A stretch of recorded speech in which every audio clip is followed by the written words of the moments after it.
मौलवी लुत्फ़ अली बहावलपुरी कदों पैदा होए ते किस अजीम हस्ती दे मुरीद सन ते कदों आप दी वफात हुई ते आप दा मज़ार कित्थे वे। आप 1714 कित्थे तरीखां विच 1716 लिखिआ नूं पैदा होए ते आप दे मुर्शद दा नाम बहाउद्दीन ज़करिया मुल्तानी सी। आप 80 सालां दी उम्र विच 1794 नूं फौत होए ते मज़ार म्यू मुबारक विच है। आप दी मशहूर तसानीफ केड़ी है ते कदों ते कित्थों छपी ते शायरी विच आपने किस नूं अपना उस्ताद बनाया।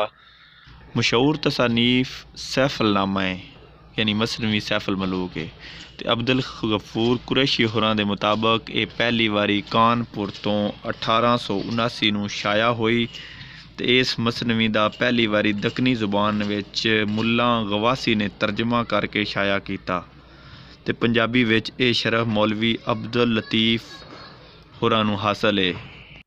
राकब कसूरी कदों ते कित्थे पैदा होए ते आपने वफात कदों पाई। राकब कसूरी 1883 नूं कसूर विच पैदा होए ते 1936 नूं आपने वफात पाई। राकब कसूरी दियां लिखतां दे नां की ने ते जमा करके तदवीन दा अमल किस ने मुकम्मल कीता। राकब कसूरी दियां तसानीफ हज़रत मुहम्मद सल्लल्लाहु अलैहि वसल्लम दी हजूरी, मौला दी मंजूरी, मदीने पाक दी कस्तूरी, नबी पाक दी दूरी, रोज़े पाक दी चूरी ते दीवाने राकब ते राकब कसूरी दियां नातां जमा व तदवीन डॉक्टर शहबाज मलक होरा ने करके छापियां। करम अमृतसरी दा पूरा नां की है ते किदे घर पैदा होए ते शायरी विच किस नूं अपना उस्ताद बनिया ते किस दे शागिर्द बने। पूरा नां करमदीन ते तखल्लस करम सी ते अमृतसर विच रहण दी वजह तो अमृतसरी ते मियाँ फजलुद्दीन दे घर पैदा होए ते सैयद अमीर दी शागिर्दी इख्तियार कीती ते शायरी शुरू कर दित्ती। करम अमृतसरी कदों फौत होए ते आप नूं पंजाबी दा गालिब किस आखिआ है ते किन्ने सालां दी उमर विच वफात पाई। करम अमृतसरी 106 सालां दी उमर विच 1959 ईस्वी नूं फौत होए ते इलामा इकबाल आप दी शायरी शौक नाल सुणदे सन ते उन्हां ने आप नूं पंजाबी दा गालिब कह के पुकारिआ है।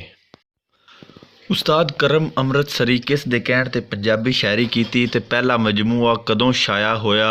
उन्हां ने आगा हशर दे कहण ते पंजाबी शायरी शुरू कीती ते पहला मजमूआ गुलदस्ता ए करम 1927 नूं शाया कीता जिस नूं बाद विच उन्हां दे भांजे मेजर अब्दुल करीम होरां ने करम फुलवाड़ी दे हवाले नाल 1965 विच शाया कीता।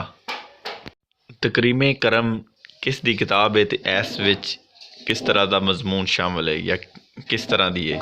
ये किताब करम अमृतसरी दे भांजे मेजर अब्दुल करीम ने शाया कीती है। इस विच करम अमृतसरी दी शख्सियत ते शायरी उत्ते गलबात कीती गई है।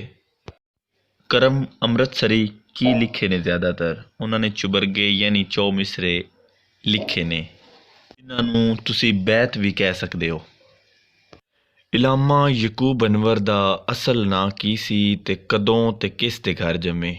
इलामा यकूब अनवर दा असल नां गुलाम यकूब ते कलमी नां यकूब अनवर सी ते ए मियाँ वाली विच 1915 नूं मशहूर शायर बाबू अब्दुल गनी वफा दे घर पैदा होए। बाबू अब्दुल गनी वफा खुद भी शायर सन बहुत अच्छे। इलामा यकूब अनवर कदों फौत होए ते उन्हां दे शायरी दे मजमूए दा नां की सी।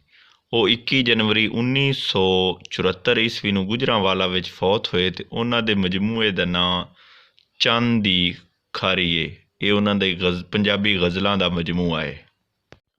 ਪੰਜਾਬੀ ਦੇ ਕਿਹੜੇ ਸੂਫੀ ਸ਼ਾਇਰਾਂ ਦੇ ਕਲਾਮ ਦਾ ਮੁੰਤਖਬ ਪੰਜਾਬੀ ਤੋਂ ਅੰਗਰੇਜ਼ੀ ਤਰਜਮਾ ਕੀਤਾ ਤੇ ਉਹਨਾਂ ਦੀ ਇੱਕ ਤਵੀਲ ਨਜ਼ਮ ਕਿਸ ਨਾਂ ਨਾਲ ਮਿਲਦੀ ਹੈ। ਉਹਨਾਂ ਨੇ ਸ਼ਾਹ ਹੁਸੈਨ रहमतुल्लाह अलैह, सुल्तान बाहू रहमतुल्लाह अलैह ते बुल्ले शाह रहमतुल्लाह अलैह दे मुंतखब कलाम दा अंग्रेज़ी तर्जमा कीता ते ਰਾਣੀ ਦੇਸ ਪੰਜਾਬ ਦੀ ਦੇ ਉਨਵਾਨ ਹੇਠ ਇੱਕ ਤਵੀਲ ਨਜ਼ਮ ਲਿਖੀ।